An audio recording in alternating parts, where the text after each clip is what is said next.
I wanted to take a few minutes to give us a tutorial or a little orientation on the week of prayer and fasting. We're going to declare the fast on January 21st during the morning services on that Sunday. We're going to have North Brew Coffee and the free coffee station in the East Lobby closed in observance of the week of prayer and fasting. I know this might come as a shock to some people, so we want to let people know right away that this one Sunday out of the year, we're going to have signage at those places that says North Brew's closed for this one week in observance of the week of fasting and prayer, just to honor everybody who's doing this together as a church family. I think it'll be a powerful message that we're serious about our commitment to this time of seeking God. What I want to let you know is why we're going to pray and fast. We're not doing it just because spiritual people do it. We're not doing it to get God to do something for us.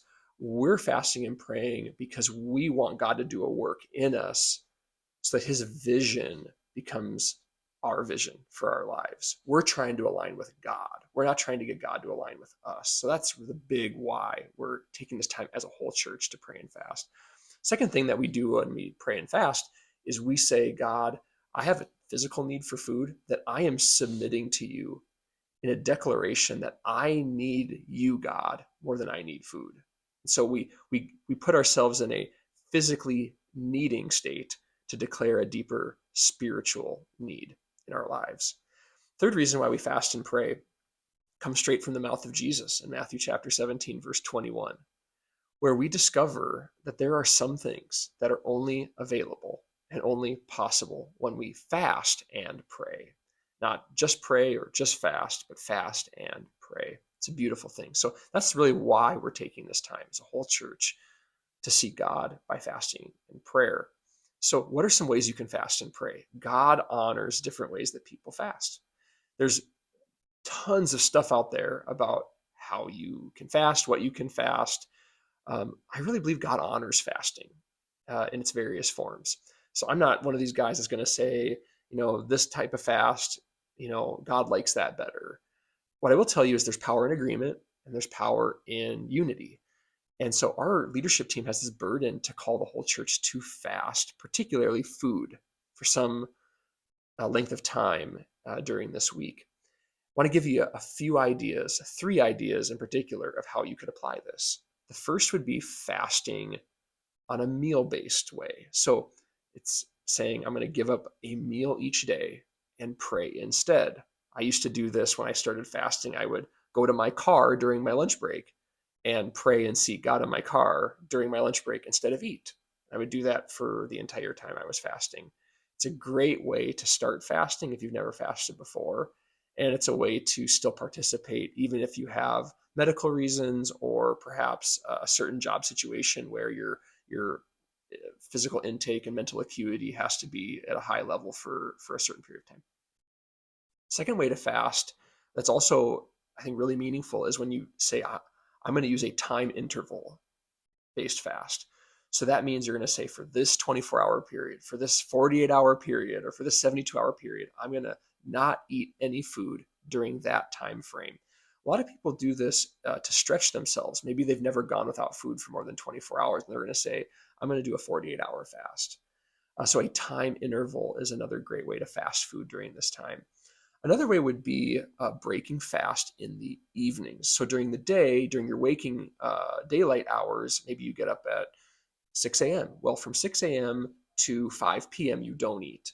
And then you eat only supper for your meal each day. And for your breakfast and lunch and other times throughout the day, you would spend that time praying and fasting instead. So those are 3 ideas of how you can take on this practice for the week of prayer and fasting here at Northview altogether.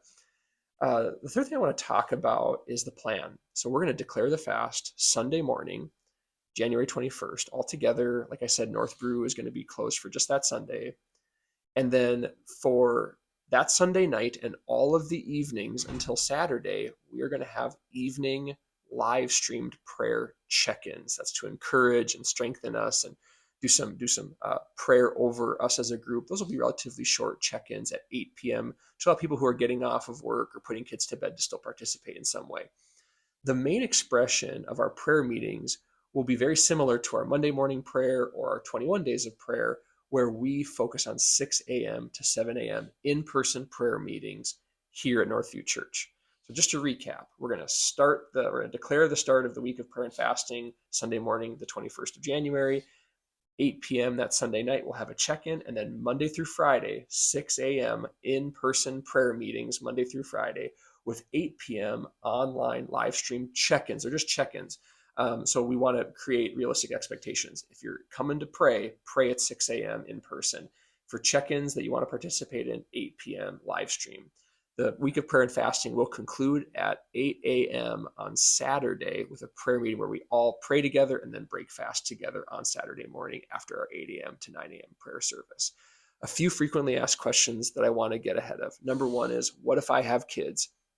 I would encourage you, fast and pray, even though you have kids who aren't fasting and praying, and make meals for them as you normally would. Explain what you're doing and the why behind it, and also encourage them that someday when they're of age, they can participate with you. Now, if your kids are a little older and want to participate, feel free to include them as much as you feel comfortable with.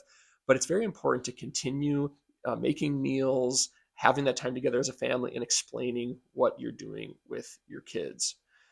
Secondly, if you have anything concerning related to medical purposes, I would encourage anybody to talk to their doctor or medical professional before fasting. We honor the fact that some people have medical conditions that make fasting difficult or impossible. Most of us don't have that situation. Some of us do, and we just want to encourage you to seek whatever information you need before you enter into this week of prayer and fasting. Another tip that I have for you is to make a plan. People who I've observed when I don't have a plan, or people that I know don't have a plan for a week of prayer and fasting, they typically end up not adhering to a plan because they never had one. So that means if you're going to skip lunch for 5 days or for 7 days and pray, determine and resolve to do that in your heart. If you're setting a certain time frame, like 72 hours without food, set that as your plan. I wouldn't go into this week of prayer and fasting and say, well, I'll kind of see how I feel, because otherwise you'll be like me and you'll say, I'm hungry, I'm going to eat. Also, make sure that your week of fasting and prayer is prayer focused. So remember, if we fast and we don't pray, we're just dieting or starving ourselves. We want to pray during this time. I'll end with this encouragement. Figure out how to be part of the week of fasting and prayer. I hate to be so forward, but I want to be forward. I can attest to this as a 37-year-old. There are only so many times in my life that I've been able to fast and pray with a bunch of other people all at the same time. It's a precious thing. You'll be able to fast and pray on your own anytime. There's just something special about when a bunch of people humble themselves and pray all at the same time to see God do a sovereign work. I've already been praying that God speaks to you. I've already been praying that God does something unique in you and in your family and in your workplace and in your heart and just in your life, because you chose to participate in a great way in the week of prayer and fasting. Love you so much.